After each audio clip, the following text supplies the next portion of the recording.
Privatization of state-owned assets across the African continent is a theme that is unfolding very quickly.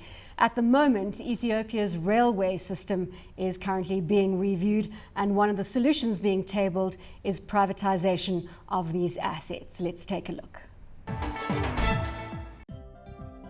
A proposed 6,000 kilometers of railway network that will not only link the major cities and towns of Ethiopia, but will form part of fundamental business links between the country and the global economy.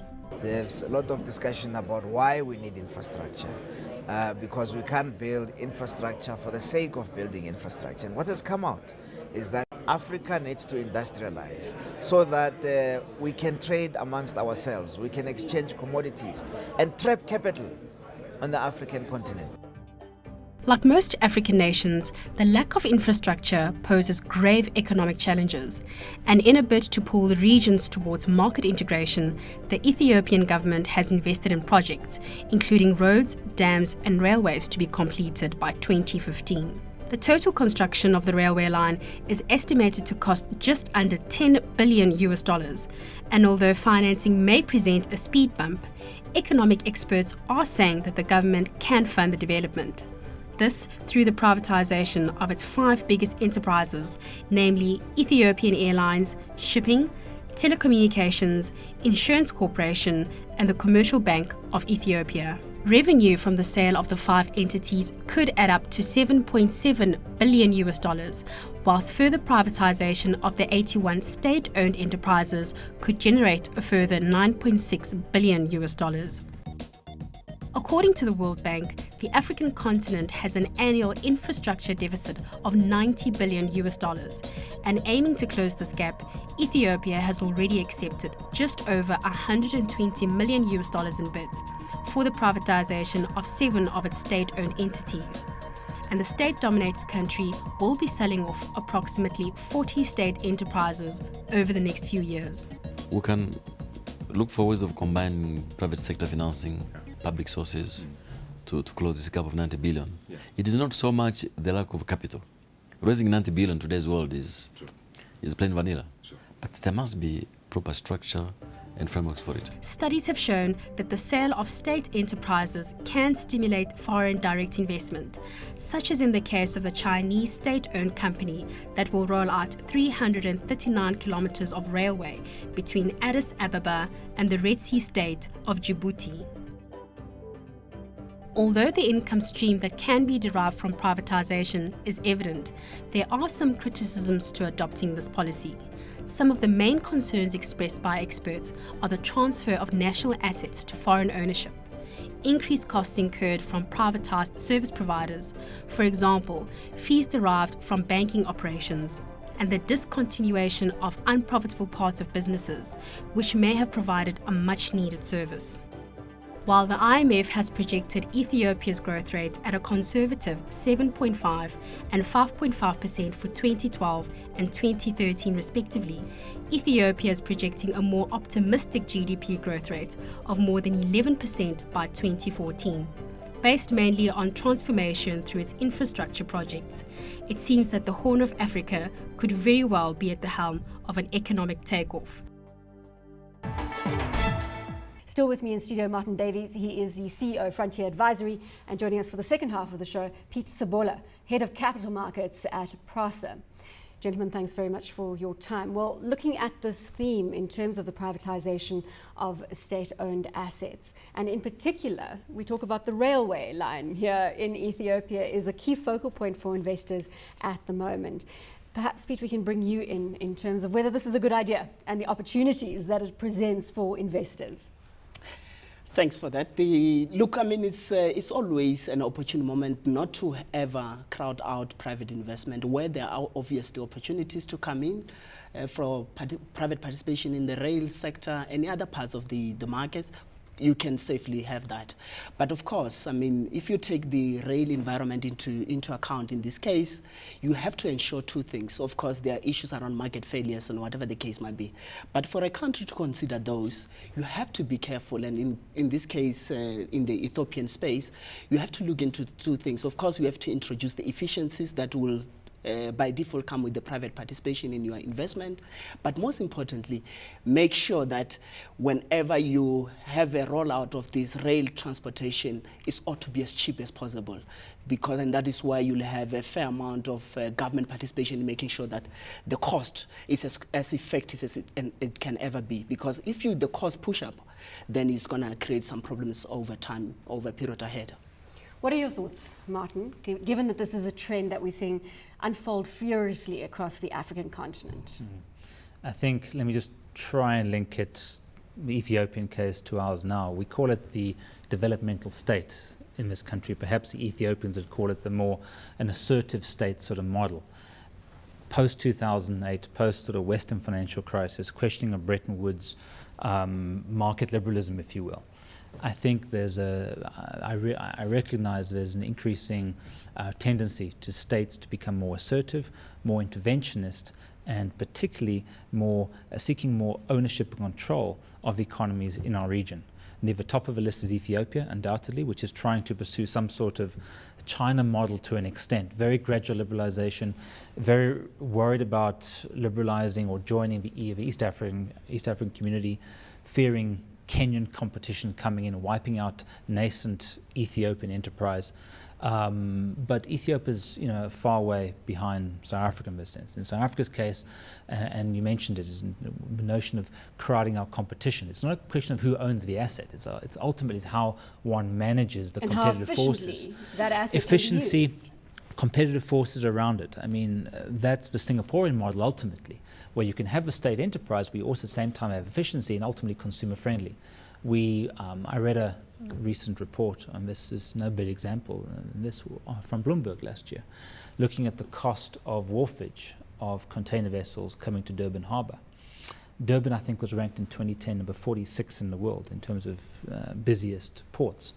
For the top 100 ports, the average wharfage cost per ship was $86,000 US, average across 100 ports. Durban's cost $182,000, more than double the average of a top 100. Now, that's the cost of state ownership. That's the cost of reducing competition in the sector, which is most important: transportation, infrastructure, logistics into our economy. Imagine the knock-on inflationary effect of that. The risk, though, when it comes to investing in a territory like Ethiopia, as we said, the Ease of Doing Business report from the World Bank 2012, ranking it in 111 out of 183 countries surveyed, which means that the risk is right up there in terms of private sector investment. No, absolutely. There's always going to be that country risk perspective in any country that you go and invest in. I mean, if you look at the Ethiopian market, politically has been a very stable country for that matter. That should argue very well. I mean, we have seen in recent time, and especially in the railways since 2010, where we had some aggressive investment with the Chinese coming in and whatever, even India coming into the to the Ethiopian market, whatever the case might be. So it has been looking more favorably in recent time. But of course, I mean, in whatever it takes, whatever form it takes, whether you come into South Africa or you go to Nigeria, there will always be a risk premium that will be priced out. That shouldn't be the question of whether it's too risky or less risky, whatever the case might be. Any marketers will continuously price that out. I want to go back to what upgrading the rail system in this territory will do for the country, because I think let's talk about the essence of the transformation that we could see on the ground. Transport, logistics, those are key barriers to growth on the continent. But if we unlock the railways, then we've got a completely different story, haven't we?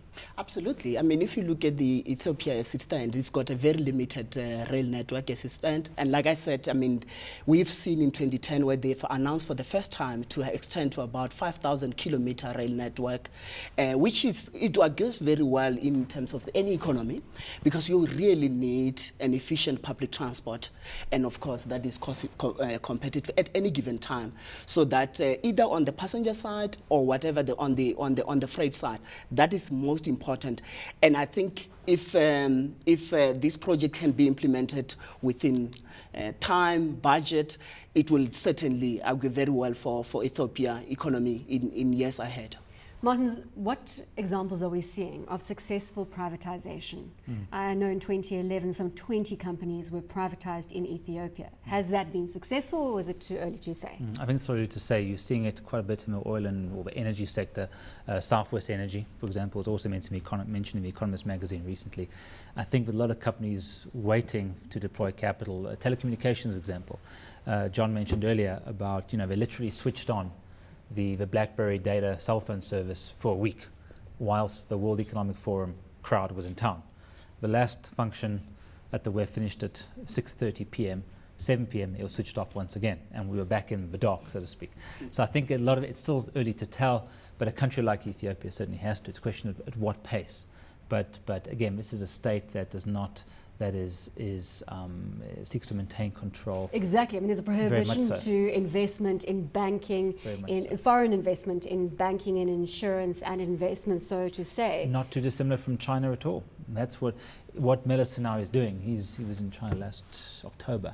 I was in Beijing at the same time, and frequent trips. The two countries that are the largest recipients of capital, infrastructure capital, finance for infrastructure, is Angola and Ethiopia. One is resource poor, one is resource rich. Both the fastest growing economies in Africa. There's got to be something about sort of Chinese financing here. That's important. Pete, what could be rolled out from our learnings here for the continent, not just Ethiopia, in your opinion, from a transport, from a rail perspective? Look, I've always been the one who maintain that private participation in the public sector infrastructure rollout is very, very key and is very important. That must always be considered. That shouldn't ever be crowd out. And I think even you have seen in South Africa in recent time where we started looking at some of the PPP models, which I think will work quite fairly well over time ahead. And I think these are some of the things that we should we should be receptive to as we go ahead in our infrastructure rollout investment, especially in the railways, because it's been seen as fairly remote area where we have seen less and less of private participation in some of this infrastructure rollout.